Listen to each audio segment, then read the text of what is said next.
Hello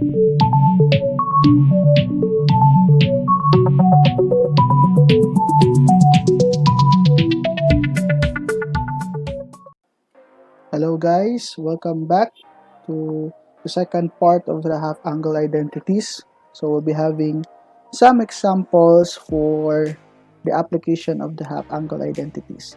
So let's start. Okay, so let's start with example number 1. So we have square root of 1 minus cosine 3x over 2. So if it's cosine minus, 1 minus cosine 3x, remember that in our formula, if it's minus, it's actually sine. Okay, so we will have sine of whatever is our angle. Okay, so the form is this. So we have cos 3x, so it's 3x angle over 2. Okay, so this will be our answer for number 1. For number 2, we have square root of 1 plus cos 2x over 6. Take note, the denominator is 6, so we need to factor out. So we have square root of 1 plus cos 2x over 2 times 3. Okay, so we only need this part here. Okay, 1 plus cos 2x over 2 in order to get the identity. So we need to factor out 3. So factoring out 3, we will have 1 over square root of 3.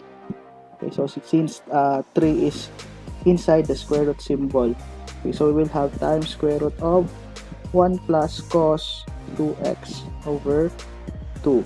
And remember, if it's plus, 1 plus cos of the angle over 2, so it is actually cosine. So we have 1 over 3 times cosine of whatever is the angle here, 2x over 2. So we'll have cos, so cancel out 2. So we'll have cos x over square root of 3. But again, we need to rationalize. Okay, so we will multiply it by the square root. We're going to eliminate the square root in the denominator. So we'll have square root of 3 cos x over 3. Okay, so this is our answer. Okay, so let's have number 3. So for number 3, let's review our concept in half angle identities. So remember that sine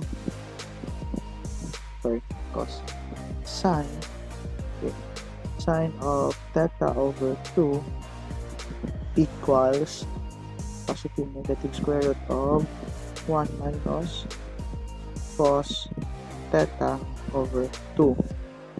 Okay, so if we try to square both sides, so we have sine theta over 2 equals 1 minus cos theta over 2. Okay, so we can actually apply this. Okay, so this is squared, sorry. This sine squared theta over 3 equals 1 minus cos theta over 2. We can actually apply this in our problem here. So how? First, we need to transfer 4 in our denominator.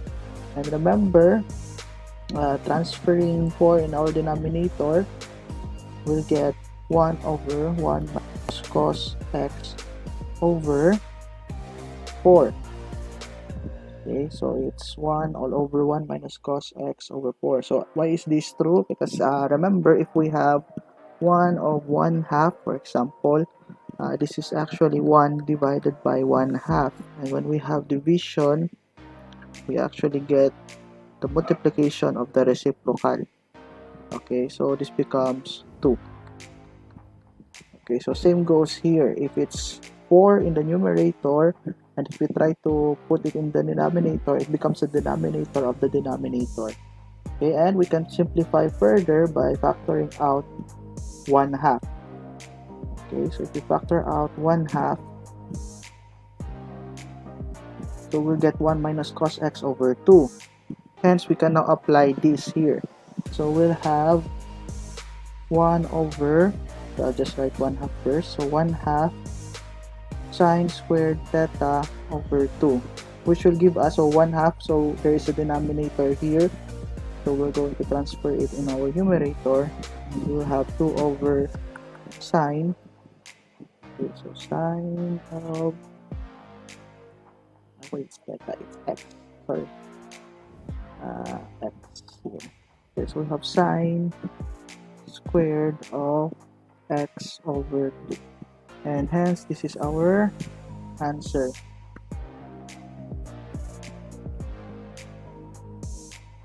Okay, so number 4. For number 4, we have the square root of 1 minus cos x over 2 times square root of 2 over 1 plus cos x. Okay, so if we try to observe the given, we have 1, the first factor. This is actually sine in accordance to our half angle formula or identities. We have sine, so our angle is x, so this is x over 2. On the other hand, we have square root of 2 over 1 plus cos x. So before we can apply our double angle identity, we need to do some algebra here. So we have 1 over 1 plus cos x over 2. Okay. If we get the square root, we can separate this one. This is square root of 1. Okay, and this is square root of 1 plus cos x, which will give us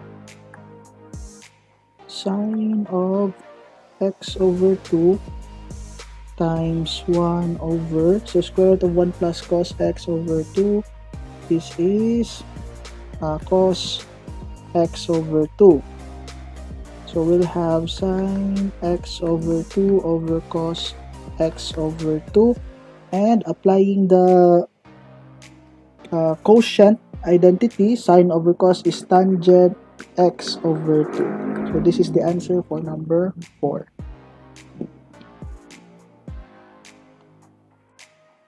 Then we have number 5. Okay, so for number 5, we have 2 sine squared x over 2 minus cos squared x over 2. Okay, so take note, this is squared. Okay, so we have 2. We can actually express this one as sine x over 2 quantity squared minus cos x over 2 quantity squared. And we know that this is sine x over 2 is square root of x, 1 minus cos x over 2 is just x over 2 squared minus, this is square root of 1 plus cos x over 2 squared. Then we can cancel out the squares, so cancel out the square, cancel the square here. So we'll have here. We'll have here 2. Okay, so 2 times 1 minus cos x over 2 minus 1 plus cos x over 2. So we can cancel out 2 in our first term. Cancel out 2 in our first term, and this will give us 1 minus cos x.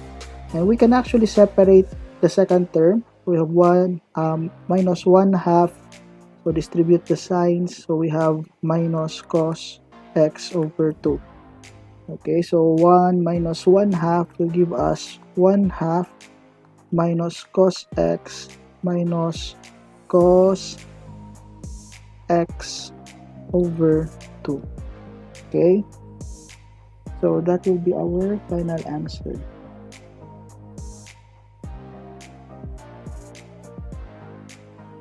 And that's the end of part 3.